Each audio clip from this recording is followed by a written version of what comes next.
السلام علیکم ورحمۃ اللہ وبرکاتہ۔ سورۃ البقرہ آیت نمبر 279۔ بسم اللہ الرحمن الرحیم۔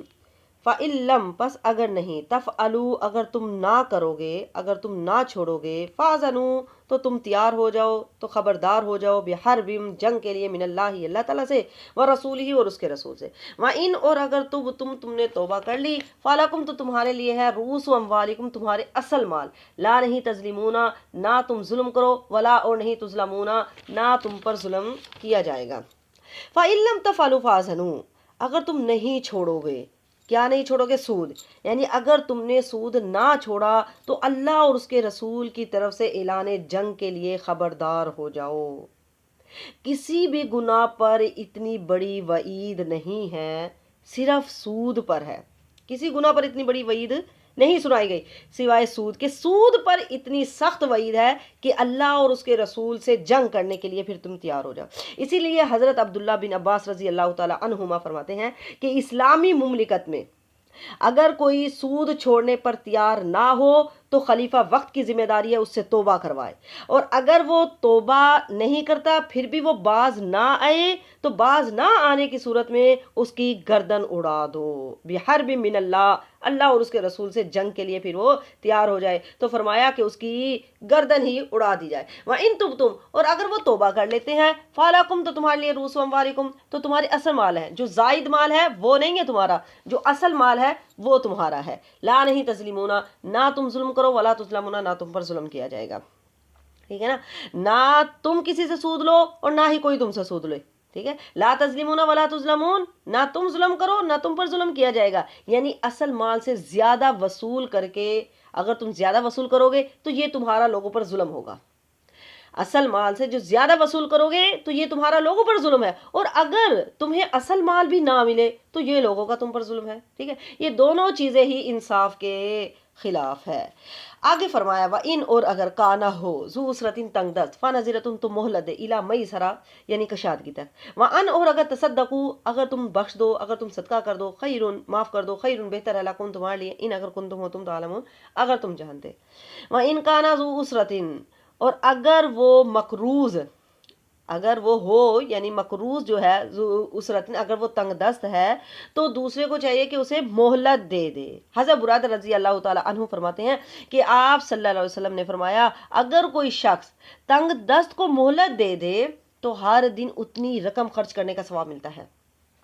اگر کوئی تنگ دست ہے، کسی نے قرضہ دینا ہے، ٹھیک ہے نا، تو آپ اس کو مہلت دے دیں، تو جب تک آپ اس کو مہلت دیں گے تو آپ صلی اللہ علیہ وسلم نے فرمایا کہ اس کو اتنی رقم صدقہ کرنے کا ثواب ملتا ہے، ٹھیک ہے۔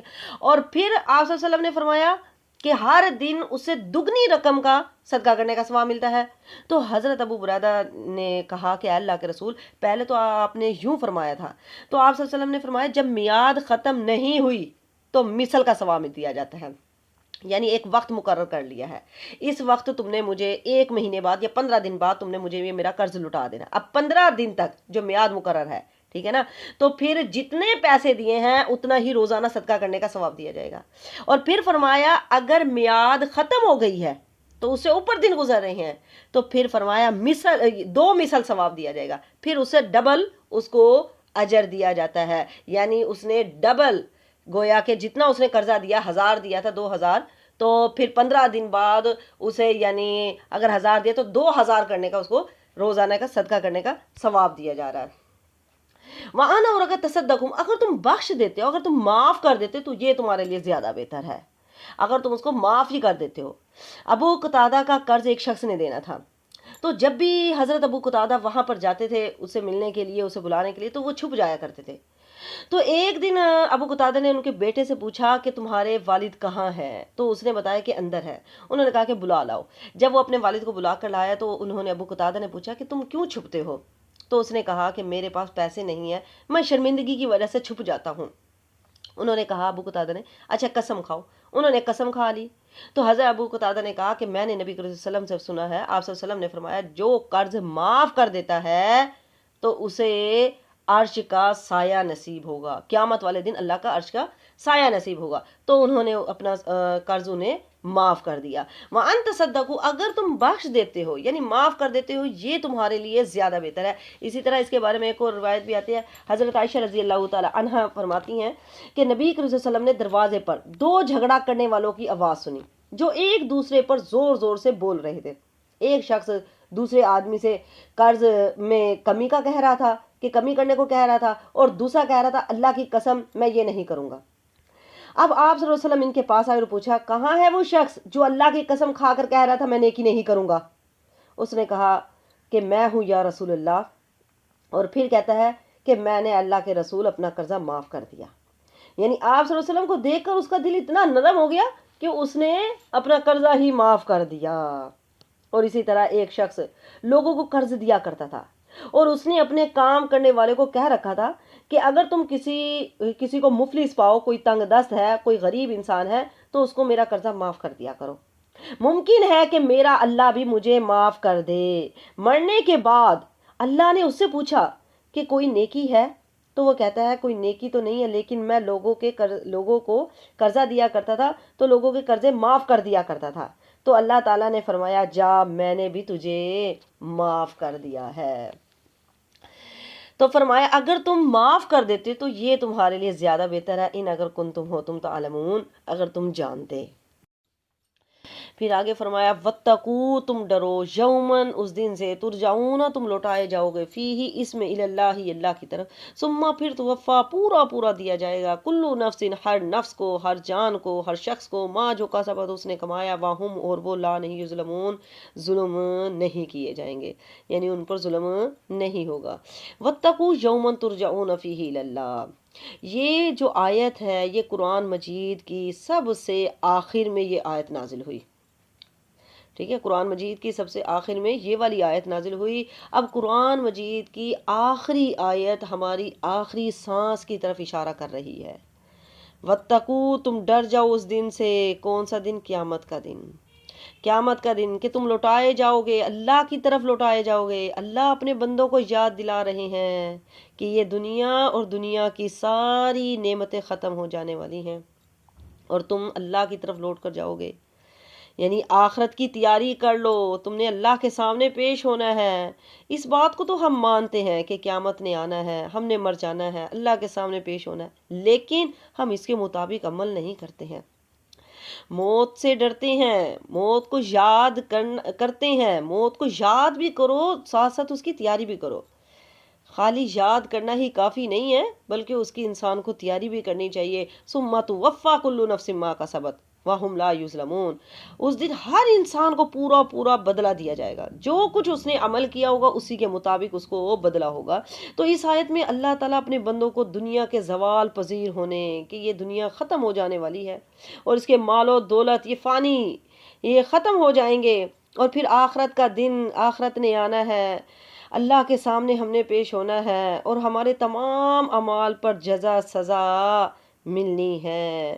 تو اس بات کو اللہ تعالیٰ یاد دلا رہے ہیں، ما کسبت، جو کچھ تم نے کمایا اس کا پورا پورا بدلہ دیا جائے گا، وہم، اور وہ لا نہیں یظلمون، کسی پر کوئی ظلم نہیں کیا جائے گا، ان پر ظلم نہیں ہوگا۔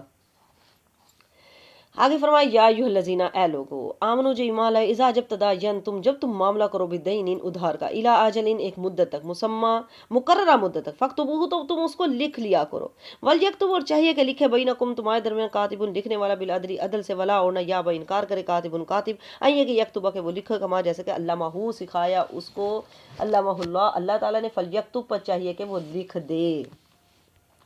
یا ایھا الذین آمنو، اے ایمان والو، اذا تداینتم، جب تم معاملہ کرو لین دین کا، یعنی ادھار کا، جب تم معاملہ کرو، جب اللہ تعالیٰ نے سود سے منع کیا تو پھر اس کا متبادل دیا، سود پیچھے حرام کر دیا تو اب اس کا متبادل دیا۔ یہ قرآن کا ایک انداز ہے کہ جب یہ کسی چیز سے منع کرتا ہے تو اس کے متبادل دیتا ہے۔ اب قرآن نے منع کیا زنا مت کرو، متبادل دے دیا، کیا دیا؟ کہ شادی کر لو۔ اب سود سے منع کیا گیا کہ سود حرام ہے تو اس کا متبادل کیا دیا؟ کہ قرض لے لو، ٹھیک ہے۔ اس آیت کو آیت الدین بھی کہا جاتا ہے، یہ قرآن پاک کی سب سے لمبی آیت ہے، ٹھیک ہے۔ جب سود کو حرام کیا گیا اور صدقہ خیرات کی تاکید کی گئی تو پھر ایسے معاشرے میں قرضوں کی بہت ضرورت پڑتی ہے، ٹھیک ہے نا، کیونکہ سود تو ویسے ہی حرام ہے اور ہر شخص صدقہ خیرات کرنے کی استطاعت نہیں رکھتا ہے اور نہ ہی ہر شخص صدقہ لینا پسند کرتا ہے، تو پھر اپنی ضروریات وغیرہ پوری کرنے کے لیے قرض ہی باقی رہ جاتا ہے۔ اسی لیے حدیث میں بھی قرض دینے کا بڑا ثواب بیان کیا گیا ہے، تو پھر قرض کا صحیح طریقہ بیان کرنا ضروری تھا، تو اس آیت میں وہ طریقہ بیان کیا گیا، چنانچہ وہ اس آیت میں بیان فرما دیا گیا اور اصولی طور پر 3 باتیں ضروری قرار دی گئی۔ کون سی؟ سب سے پہلی بات کہ اسے لکھ لینا چاہیے، ٹھیک ہے نا، الی اجل مسمی فاکتبوہ، کہ اسے لکھ لینا چاہیے۔ دوسری بات مدت مقرر کر لینا چاہیے، اور تیسری بات گواہ بنا لینا چاہیے۔ عام طور پر لوگ ادھار یا قرض کے معاملے میں تحریر کو لکھ لینا یعنی اس کو ایک عیب سمجھتے ہیں، آپس میں بے اعتمادی کی علامت سمجھتے ہیں، جبکہ اللہ تعالیٰ نے آیت کے آخر میں اس کی حکمت بیان فرما دی ہے کہ یہ اللہ کے نزدیک زیادہ انصاف والی بات ہے اور گواہی کو زیادہ درست رکھنے والی ہے اور ہر قسم کے شک و شبہ سے بچانے والی چیز ہے۔ تو اس وجہ سے ایسے معاملات میں اس قسم کے احتیاط مناسب ہے تاکہ آئندہ جھگڑا وغیرہ پیدا نہ ہو سکے۔ تو اللہ تبارک و تعالیٰ نے کیا فرمایا، یا ایھا الذین آمنوا، اے ایمان والو، اذا تداینتم، جب تم معاملہ کرو، بدین، ادھار کا، دین، بدین، دین ادھار کو کہتے ہیں، قرض یعنی دین سے مراد ہر وہ چیز جو انسان کے ذمے ثابت ہو، چاہے وہ تجارت کے سامان کی قیمت ہو، مزدوری ہو، یا حق مہر ہو، یا قرض ہو، یا کوئی بھی اور چیز ہو جس کا دینا آپ کے ذمے ہے، تو وہ آپ پر قرضہ ہے۔ حق مہر بھی شوہر کے ذمے قرض ہے۔ اگر شوہر فوت ہو جائے اور اس نے اپنی بیوی کو حق مہر نہ دیا ہو تو سب سے پہلے اس کے مال میں سے عورت کو حق مہر نکالا جائے گا، حق مہر دیا جائے گا، پھر باقی مال کو تقسیم کیا جائے گا۔ تو اب اس آیت میں اللہ تبارک و تعالی نے قرض کے 3 بنیادی اصول بیان کیے ہیں۔ الی اجل مسمی، کہ اس کی مدت مقرر کر لی جائے۔ جب کوئی قرض یعنی آپ کسی کو قرض دے رہے ہیں یا لے رہے ہیں تو اس کی مدت مقرر کر لیں، یہ نہیں کہنا چاہیے کہ جب میرے پاس ہوں گے تو میں دے دوں گی، ٹھیک ہے، اب پتہ نہیں کب ہوں گے یا نہیں ہوں گے، یا جب میرے شوہر کا کام چلے گا میں دے دوں گی، پتہ نہیں چلتا بھی ہے یا نہیں، یا میرے شوہر کہیں باہر گئے ہوئے جب وہ آئیں گے تو دے دوں گی، پتہ نہیں کب آئیں گے۔ تو ایسے نہیں کرنا چاہیے، ایک ٹائم یعنی ایک دن فکس کر لینا چاہیے، ڈیٹ فکس کر لینی چاہیے کہ فلاں ڈیٹ کو میں آپ کو یہ واپس کر دوں گی۔ اور دوسری بات یعنی کہ لکھ لیا جائے، یعنی ڈیٹ، ٹائم، اور پھر کتنی رقم ہے، یہ سب باتیں لکھ لینی چاہیے، ٹھیک ہے۔ اور تیسری بات، اگر کوئی بڑا معاملہ ہے، بڑا لین دین آپ کر رہے ہیں تو پھر گواہ بھی بنا لینی چاہیے، ٹھیک ہے۔ اور کسی کی ضرورت پوری کرنے کے لیے بھی آپ قرض لے سکتے ہیں، کسی کی ضرورت پوری کرنے کے لیے بھی آپ قرضہ لے سکتے ہیں، آپ قرضہ لے کر اس کی ضرورت کو پورا کر دیں۔ حضرت بلال رضی اللہ تعالیٰ عنہ کہتے ہیں کہ نبی صلی اللہ علیہ وسلم کے پاس کوئی آدمی آتا اور آپ صلی اللہ علیہ وسلم اس کو دیکھتے کہ وہ یعنی اس کے جسم پر کپڑا نہیں ہے، وہ ننگا ہے، تو اس کے جسم پہ کپڑے نہیں ہیں، تو آپ صلی اللہ علیہ وسلم مجھے حکم دیتے اور میں جا کر قرضہ لیتا اور اس کے لیے چادر خرید کے لے کے آتا اور پھر ہم اسے دے دیتے، ٹھیک ہے نا، اسے دے دیتے جس کے ساتھ وہ اپنے جسم کے اوپر ڈال لیتا تھا، چادر لے لیتا تھا، اور پھر اس کو کھانا بھی کھلاتے تھے، ٹھیک ہے۔ تو ایسے کسی کی ضرورت کو پورا کرنے کے لیے آپ قرضہ بھی لے سکتے ہیں۔ اور اسی طرح اگر آپ کا کسی نے قرض دینا ہے، تو آپ اسے کوئی گفٹ نہیں لے سکتے ہیں۔ اگر آپ نے وہ گفٹ لیا تو وہ سود ہوگا، وہ سود میں شمار ہوگا۔ جس طرح کہ عبداللہ بن سلام نبی صلی اللہ علیہ وسلم کے پاس آئے تو آپ صلی اللہ علیہ وسلم نے فرمایا، تمہارا قیام ایک ایسے ملک میں ہے جہاں سودی معاملات بہت عام ہیں، اگر کسی نے تمہارا قرضہ دینا ہو اور اگر وہ تمہیں 1 تنکے یا جو کے برابر بھی ہدیہ دے تو اسے کبھی بھی قبول نہ کرنا، یہ سود ہوگا۔ تو جس نے آپ کا قرضہ دینا ہے تو آپ اسے گفٹ نہیں لے سکتے۔ اور اسی طرح زکوٰۃ کے پیسوں سے بھی کسی کا قرضہ اتار سکتے ہیں، ٹھیک ہے، یعنی زکوٰۃ کے پیسوں سے۔ اور اگر کوئی قرض لیتا ہے اور دینے کی نیت سے لے تو اللہ بھی اس کی مدد کرتا ہے، ٹھیک ہے نا۔ آپ صلی اللہ علیہ وسلم نے فرمایا، اگر کوئی شخص لوگوں کا مال قرض لے اور ادا کرنے کی نیت سے لیتا ہے، یعنی کہ میں اسے واپس کر دوں گا، تو اللہ بھی اس کی مدد کرتا ہے۔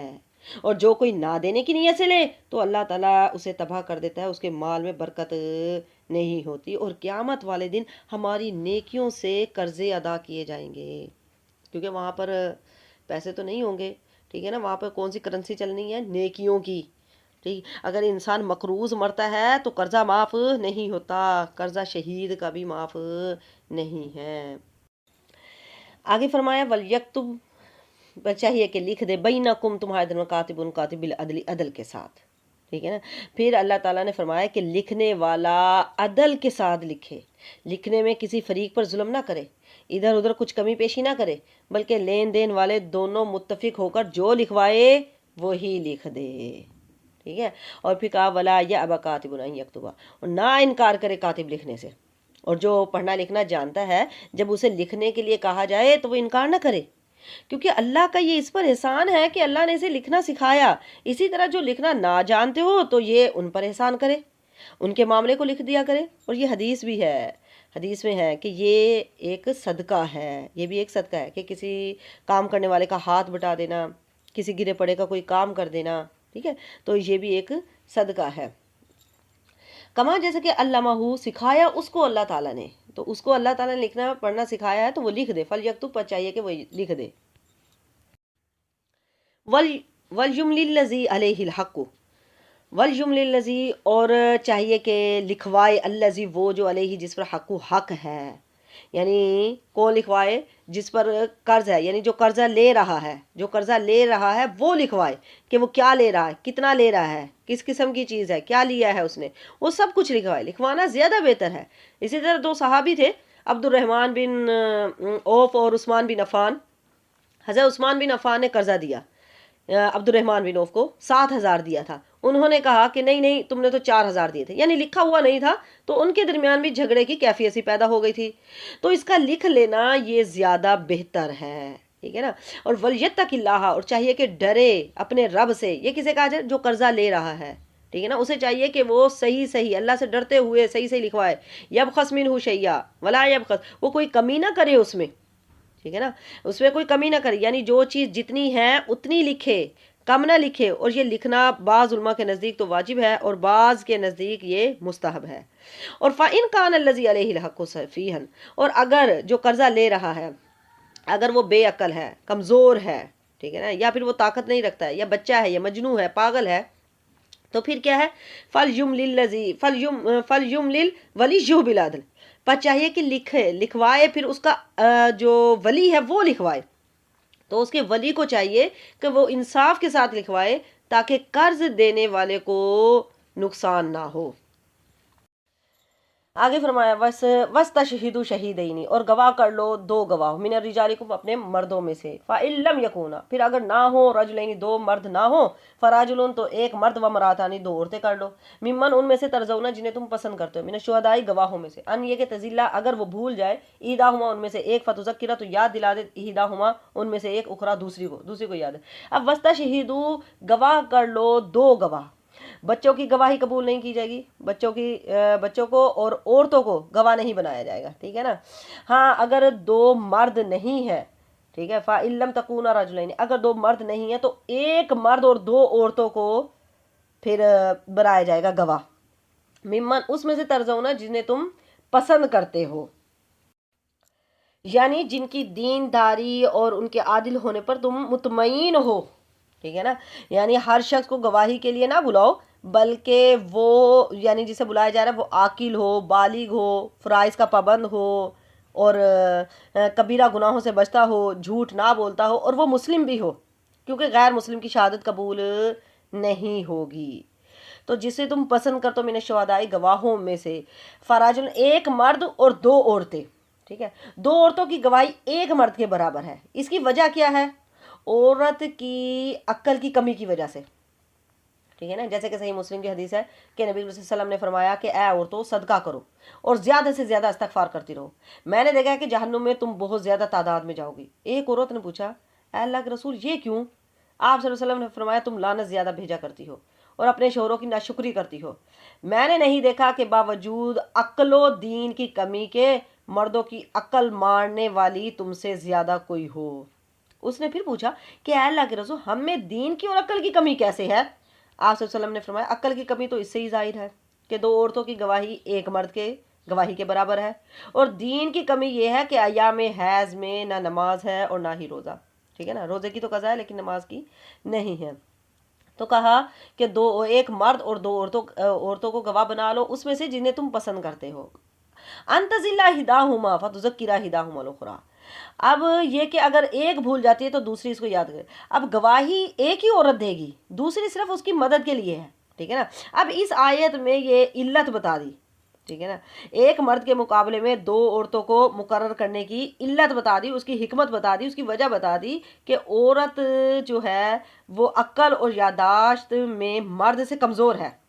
ٹھیک ہے نا. جیسا کہ صحیح مسلم کی حدیث ہے کہ عورت کو ناقص العقل کہا گیا ہے، کہ اس وجہ سے یعنی دو عورتیں ہیں کہ اگر ایک بھول بھی جاتی ہے تو دوسری اس کو یاد کروا دے.